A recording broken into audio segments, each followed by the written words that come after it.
এবার যে চাঞ্চল্যকর খবরে চোখ রাখবে একবারে রায়গঞ্জ থেকে। রায়গঞ্জে অবৈধভাবে মাটি বোঝাই করা হচ্ছিল ডাম্পারে করে, এবং সেক্ষেত্রে দাঁড়িয়ে থেকে মূলত উত্তেজনা ছড়ানো এলাকায় অবৈধভাবে ডাম্পারে করে মাটি পাচার, জাতীয় সড়কে বাইকে ধাক্কা ডাম্পারের, ঘটনাস্থলে আহত 2। 34 নম্বর জাতীয় সড়কের দুর্ঘটনা রীতিমতো চাঞ্চল্য ছড়িয়েছে, আর সেখানে ডাম্পারে আগুন ধরালো উত্তেজিত জনতা। অবৈধভাবে ডাম্পারে মাটি পাচার দিনের পর দিন বেড়ে চলেছে। 34 নং জাতীয় সড়কের দুর্ঘটনায় আহত 2 জন এবং উত্তেজিত জনতা একেবারে বিক্ষুব্ধ হয়ে সেই ডাম্পারে আগুন লাগিয়ে বিক্ষোভ প্রদর্শন করলেন। এই মুহূর্তে দাঁড়িয়ে বড় খবর দিকে চোখ রাখছি এবং একটা চাঞ্চল্যকর খবর তুলে ধরছি আপনাদের সামনে। এ সমস্ত বিষয় নিয়ে সরাসরি আপডেট নেব। আমার সহকর্মী আমার ফোন কল ইতিমধ্যে সরাসরি গ্রাউন্ড জিরো থেকে জুড়ে রয়েছে বিক্রম। একেবারে অবৈধভাবে ডাম্পারে করে মাটি বোঝায়, মাটি পাচার, তাও কুছ পরবা নেই। একেবারে বর্তমান পরিস্থিতি কি লক্ষ্য করছো? তুমি গৌরব, আমরা কিন্তু প্রথম থেকে কিন্তু দেখাই এই মাটি পাচার, বালি পাচার সমস্তটা কিন্তু আমরা দেখিয়েছি। তবে এবার যখন মাটি পাচার করে বলা হচ্ছে, এলাকাবাসীরা যেটা দাবি করছে যে যেই ডাম্পার ছিল সেটা নাম্বারবিহীন ডাম্পার এবং তার মধ্যে মাটি বোঝাই ছিল, এবং সেই ক্ষেত্রে দাঁড়িয়ে থেকে রায়গঞ্জের শিল্পীনগরের একদম রেলগেটের যে রেলগেট রয়েছে সেই রেলগেট পার করে আসার পরেই ঠিক এই জায়গাতেই কিন্তু একটা বাচ্চা এবং তার বাবাকে নিয়ে বাইকে করে যাচ্ছিল এবং ধাক্কা মারে, এবং ধাক্কা মারার পরে গুরুতর আহত হয়, এবং তার পরপরই কিন্তু তাকে কিন্তু হসপিটালে নিয়ে গেলে পরে কিন্তু তাকে মৃত বলে ঘোষণা করে সেই বাইক আরোহীকে। এবং তার পরপরই কিন্তু উত্তেজিত জনতারা তারা কিন্তু সেই ডাম্পারকে আটকে রেখে কিন্তু বিক্ষোভ দেওয়া শুরু করে, এবং কিছু জনতা যেটা এলাকাবাসীদের দাবি সে আগুন লাগিয়ে দেয় ডাম্পারে, এবং চাঞ্চল্য ছড়িয়ে পড়ে এলাকাতে। দমকলের একটি ইঞ্জিন এসে কিন্তু আগুন নিয়ন্ত্রণে আসে। ইতিমধ্যে বিক্ষোভকারীদেরকে কিন্তু বেশ কিছুক্ষণ বিক্ষোভ দেখায় স্থানীয় বাসিন্দারা। তারপরে রায়গঞ্জ থানার বিশাল পুলিশ বাহিনী আসেন এবং ইতিমধ্যে কিন্তু রায়গঞ্জ পুলিশ ডিস্ট্রিক্টে হয়েছেন। গোটা বিষয়টি প্রবাসীদের দাবি, বারংবার এই রাস্তার উপর দিয়ে কিন্তু ডাম্পার বোঝাই যে বালি এবং মাটি অবৈধভাবে কিন্তু পাচার হয়, কিন্তু এই যে শিলিগুড়ি মোড় যেটা রায়গঞ্জের মেন পয়েন্ট যেখানে চেকিং হয় পুলিশের, সেই আচ্ছা বিক্রম, এই প্রসঙ্গে আসবো। মূলত এই ডাম্পার কোথা থেকে আসছিল এবং কোথায় নিয়ে যাওয়া হচ্ছিল ডাম্পার? দেখো, যেমনটা জানা যাচ্ছে এই ডাম্পারটি শিলিগুড়ির এদিক থেকে আসছিলেন এবং মালদা গ্রামীণ থেকে যাচ্ছিলেন। কোথায় নিয়ে যাচ্ছিল এই মাটি এখনো পর্যন্ত কিন্তু স্পষ্ট হয়নি। যেই গাড়ির চালক তিনি কিন্তু আহত হয়েছেন তিনিও, এবং তিনি কিন্তু পালিয়ে গিয়েছেন এলাকা থেকে, এবং তারই খোঁজ চালাচ্ছে পুলিশ প্রশাসন ইতিমধ্যেই, এবং কোথায় নিয়ে যাচ্ছিল পুলিশ প্রশাসন সেই বিষয়ে কিন্তু তদন্ত করছে। কিন্তু বিক্রম, এই জায়গাতে তো প্রশ্ন উঠছে, যেখানে দাঁড়িয়ে থেকে মূলত শিলিগুড়ির দিক থেকে যদি এসে থাকে গাড়ি, তবে সেখানে গুরুত্বপূর্ণ পয়েন্ট রায়গঞ্জের মধ্যে শিলিগুড়ি মোড়, সেখানে ট্রাফিক পয়েন্ট রয়েছে, কিন্তু সেখানে দাঁড়িয়ে নাম্বার প্লেট ছাড়া অবৈধভাবে গাড়ি কিভাবে প্রবেশ করলো, সেখানে দাঁড়িয়ে কেন তৎপর নয় ট্রাফিক পুলিশ বা সেখানকার পুলিশ আধিকারিকরা? এই বিষয়ে কি বিবৃতি এখনো পর্যন্ত? কেননা সেখানে তো নাকা চেকিং পয়েন্ট রয়েছে, পাশাপাশি ট্রাফিক পয়েন্টও রয়েছে শিলিগুড়ি মোড় এলাকায়। একদমই। দেখো গৌরব, এই বিষয়ে কিন্তু এলাকাবাসীরা দীর্ঘক্ষণ বিক্ষোভ দেখায়। এই নাম্বারবিহীন গাড়ি শিলিগুড়ি মোড় হয়ে কিভাবে পার হয়ে আসলো? তার আগেও অনেক নাকা চেকিং রয়েছে, সেখানে কেন পুলিশ আটকালো না? যদি একটা বাইক যায় সেই বাইককে পুলিশ প্রশাসন আটকায়, কিন্তু এই যে নাম্বারবিহীন ডাম্পার, সেই ডাম্পারকে কেন পুলিশ প্রশাসন আটকালো না? এই বিষয় নিয়ে কিন্তু এলাকাবাসীরা বিক্ষোভ দেখাতে শুরু করে। তবে পুলিশ প্রশাসনের তরফ থেকে এখন যেটা বলা হচ্ছে, সমস্ত কিছু তদন্ত চলছে, তদন্তের পরেই কিন্তু সমস্ত কিছু বলা যাবে। তবে এই যে একজনের প্রাণ গেল এইভাবে ডাম্পারের ধাক্কায়, সে নিয়ে কিন্তু এখনো পর্যন্ত শোকাহত এলাকাবাসী, এবং যার পরিবার মারা গিয়েছে তারাও কিন্তু শোকাহত।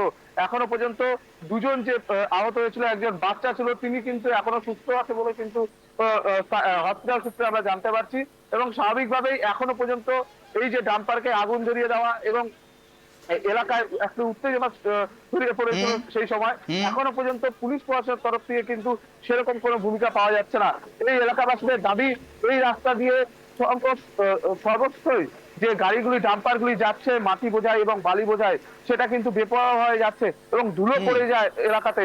সেই এলাকার লোকজনও কিন্তু অনেক সময় কিন্তু ক্ষতির মুখে পড়তে হয় তাদেরকে, এবং এই ঘটনায় কিন্তু ইতিমধ্যেই উত্তেজনা ছড়িয়ে পড়েছিল এবং ডাম্পারে আগুন কিন্তু ধরিয়ে দেওয়া হয়েছে। এখনো পর্যন্ত কিন্তু পুলিশ প্রশাসনের তরফ থেকে সেই ডাম্পারটি কোন জায়গা থেকে আসছিল, কোথায় নিয়ে যাচ্ছিল, এখনো পর্যন্ত কিন্তু স্পষ্ট করে দেওয়া হয়নি। কিন্তু তাহলে তো বিক্রম একেবারে প্রশাসন আইন সবকিছুকেই কুচ পরবা নেই করে বুড়ো আঙুল দেখে কার্যত দিনের পর দিন এভাবে চলছে রমরমা ব্যবসা, রমরমাভাবে মাটি বোঝাই থেকে শুরু করে বালি বোঝাই। গতকাল দেখো মুখ্যমন্ত্রী মমতা বন্দ্যোপাধ্যায় তিনিও কিন্তু পর্যালোচনা বৈঠকে বসেছিলেন, সেখানেও তিনি বললেন সাপ ন্যাশনাল হাইওয়েতে বা জাতীয় সড়ক দিয়ে কোনো রকমভাবে দ্রুত গতিতে গাড়ি চলাচল করা যাবে না, তৎপর থাকতে হবে, পুলিশ প্রশাসনকে দিক থেকে নজর রাখতে হবে। কিন্তু সেক্ষেত্রে দাঁড়িয়ে মূলত এই কথা বলার না বলার মাত্র 24 ঘন্টা পেরোতে না পেরোতে আবারও এমন দুর্ঘটনা, সেক্ষেত্রে দাঁড়িয়ে মূলত প্রশাসন কি আদতেও কোনো মুখ খুলতে রাজি হবে এক্ষেত্রে দাঁড়িয়ে? দেখো ইতিমধ্যে দেখো মুখ্যমন্ত্রী বারংবার কিন্তু এই বিষয়ে কিন্তু বলেছেন যে মাটি পাচার এবং বালি পাচার রুখতে হবে, প্রশাসনকে কিন্তু কড়া বার্তা দিয়েছে বারংবার। নবান্নে কিন্তু বৈঠক করে কিন্তু মুখ্যমন্ত্রী মমতা বন্দ্যোপাধ্যায় কিন্তু বলেছে। তবে তারপরেও আমরা দেখেছি পুলিশকে বুড়ো আঙ্গুল দেখিয়ে কিন্তু এই বালি পাচার যারা মাফিয়ারা রয়েছে এবং মাটি পাচারের মাফিয়ারা তারা কিন্তু রমরমিয়ে ব্যবসা চালাচ্ছে। এবং সেই ক্ষেত্রে দাঁড়িয়ে থেকে গতকালও যে মুখ্যমন্ত্রীকে কথাটা বলেছে এবং তারপরে কতটা প্রশাসন তৎপর হয় এবং পুলিশ প্রশাসনিক কতটা তৎপর হয় সেটা কিন্তু দেখার। তবে এখনো পর্যন্ত পুলিশের তরফ থেকে সমস্তটাই তদন্ত সাপেক্ষের বিষয় বলছেন, তদন্তের পরেই কিন্তু সমস্তটা পুলিশ প্রশাসন জানাবে বলে জানাচ্ছেন।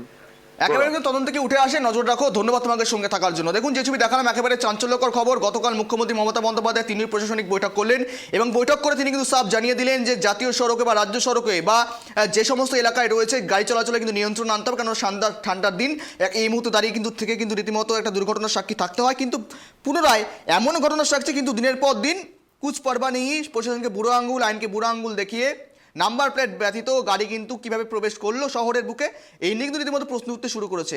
একেবারে যেমনটা বললাম গুরুত্বপূর্ণ শহর রায়গঞ্জ, তার মধ্যে রয়েছে শিলিগুড়ি মোড় এলাকা যেখানে ট্রাফিক পয়েন্ট, সেই ট্রাফিক পয়েন্ট পেরিয়ে সেই নজরদারি এড়িয়ে কিভাবে আসলো এই ডাম্পার এবং সেই ডাম্পারের ধাক্কা ইতিমধ্যে প্রাণ গেল একজনের। এই ঘটনায় কিন্তু রীতিমতো চাঞ্চল্যের ক্ষোভ তৈরি হয়েছে এবং এলাকায় বিক্ষুব্ধ পরিস্থিতি তৈরি হয়েছে এলাকায়। ওই জায়গায় লাইনের ওখান থেকে চলে আসছে এখানে। তারপর আমরা এখানে দেখলাম, দেখে আমরা সব ওই সব লোকজন জমে গেল সঙ্গে সঙ্গে বহু, এইগুলো দেখলাম। তারপর তাই যে অ্যাক্সিডেন্ট হয়েছে তাকে হসপিটালে নিয়ে যাওয়া হয়েছে। হ্যাঁ, নিয়ে একজন সে তো মারা গেছে, স্পটে সে মারা গেছে। আর ওই গাড়ি নিচে ছিল ওখানে, আর ড্রাইভারকে নামালো। এইবার ড্রাইভার তো মারলো গণপিটুনি খুব। টোটোতে করে গেল, এখন তো কি হবে জানি না। আগুনটা লাগলো, আমরা আগুনের সম্বন্ধে কিছু বলতে পারবো না, অ্যাক্সিডেন্ট সম্বন্ধে বলতে পারবো। রেলগেট ক্রস করার পরে মেয়ে আর বাবা যাচ্ছিল স্কুটি করে, তাদেরকে ওই রেলগেট ক্রস করেই মেরে দিচ্ছে। এখানকার পাবলিক অনেকে দাঁড়ানোর চেষ্টা করছিল কিন্তু উনি দাঁড়ায় নেই। তারপরে ওর মোনার বাবাটা আহত হয়ে গেছে। আপনারা সব থেকে বড় ব্যাপার আমাদেরকে না বাইক নিয়ে হসপিটালে গিয়ে খোঁজ দিন যে ওই লোকটা কি হয়েছে, লোকটা মৃত্যু হয়েছে না বেঁচে আছে। কি অভিযোগ করতেছেন কি গাড়িতে? অভিযোগ কি, গাড়ির এই যে গাড়ির নাম্বার নেই,